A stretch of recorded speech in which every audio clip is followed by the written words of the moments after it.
নমস্কার, স্বাগত জি24 ঘন্টায়। নীলাঞ্জনা রয়েছে আপনাদের সঙ্গে, আর আপনারা দেখছেন জি24 ঘন্টা হেলথ কনক্লেভ 2025। সম্মানিত ডক্টর শুভেন্দু চট্টোপাধ্যায়, কনসালটেন্ট কার্ডিওপালমোনোলজিস্ট অর্থাৎ ডুয়েল স্পেশালিস্ট। সচরাচর এরকমটা দেখা যায় না, সেক্ষেত্রে কারা আপনার কাছে চিকিৎসার জন্য আসতে পারেন? দেখুন, শ্বাসকষ্ট, বুকে ব্যথা, এই সমস্যাগুলো এমন না, এগুলো যেমন হার্ট থেকে হতে পারে, ফুসফুস থেকেও হতে পারে। আবার যে পেশেন্টের হার্টের সমস্যা আছে তার ফুসফুসের রোগও থাকতে পারে, because of very much common risk factors. তাহলে পেশেন্ট তো জানে না তার হার্টের রোগ না তার ফুসফুসের রোগ। তাহলে এই সমস্যা নিয়ে বিভিন্ন উপসর্গ নিয়ে তারা আমাদের কাছে আসবে। আমাদের কাজ হচ্ছে তাদের মুখে হাসি ফোটানো, তাদের কষ্ট দূর করা। আমি খুব ভাগ্যবান যে এই যে পেশেন্টগুলো আমার কাছে আসে, আমাকে তাদের বলতে হয় না যে এটা তো আমার ডিপার্টমেন্ট নয়, বা তাদেরকে রেফার করতে হয় না, আমি তাদেরকে সুচিকিৎসা দিতে পারি। এই যে এমার্জেন্সি কার্ডিয়াক টেলিকনসালটেশন, এই ব্যাপারটাও একটু জানতে চাইব। কার্ডিওলজিক্যাল এমার্জেন্সিগুলো এমন ব্যাপার, দ্রুত যদি চিকিৎসা না করা হয় তাহলে সেটা কিন্তু প্রাণঘাতী হতে পারে। আমি যখন আমার প্র্যাকটিস শুরু করি, দেখি বিভিন্ন হার্ট অ্যাটাক পেশেন্ট যারা আমার কাছে আসছে হার্ট অ্যাটাক হওয়ার 2 সপ্তাহ পরে, 4 সপ্তাহ পরে, এমনকি 6 মাস পরে। আপনারা জানেন সারা পৃথিবীতে হার্ট অ্যাটাকের স্ট্যান্ডার্ড চিকিৎসা হচ্ছে সঙ্গে সঙ্গে অ্যাঞ্জিওগ্রাফি করে দেখা হার্টের রক্তনালীতে কোথায় ব্লক আছে এবং সম্ভব হলে সেই ব্লকটা ছাড়িয়ে দেওয়া। এখন এই রুগীগুলো, এদের সামর্থ্য নেই তা কিন্তু নয়, এরা প্রপার গাইডেন্সের অভাবে আধুনিক চিকিৎসা থেকে বঞ্চিত হলো। এর থেকেই আমার মাথায় এই কনসেপ্টটা আসে। এখন আমরা কি করি, যদি কারোর কার্ডিওলজিক্যাল এমার্জেন্সি হয় তারা আমাদের হেল্পলাইন নাম্বারে ফোন করতে পারে।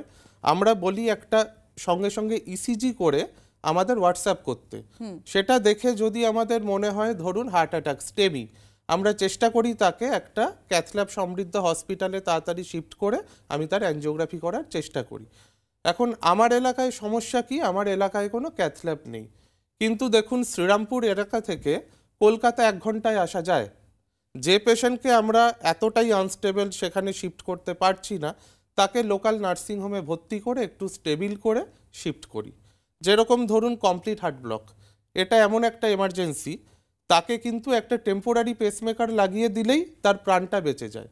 সেটা একটা লোকাল নার্সিংহোমে যেখানে সিআরএম আছে করা সম্ভব।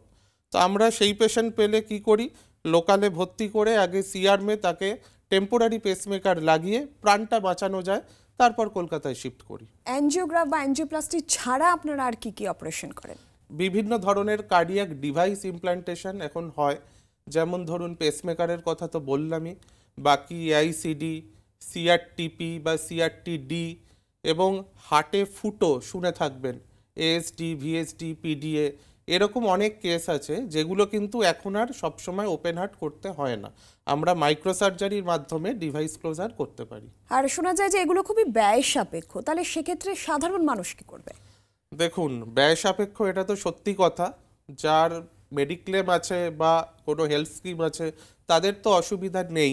এই যে জিনিসগুলো নিয়ে আমরা আলোচনা করছি, এগুলো প্রত্যেক কটা কিন্তু আমরা স্বাস্থ্যসাথী কার্ডে বিনা পয়সায় করে থাকি। আর আপনার ভবিষ্যৎ পরিকল্পনা কি রয়েছে?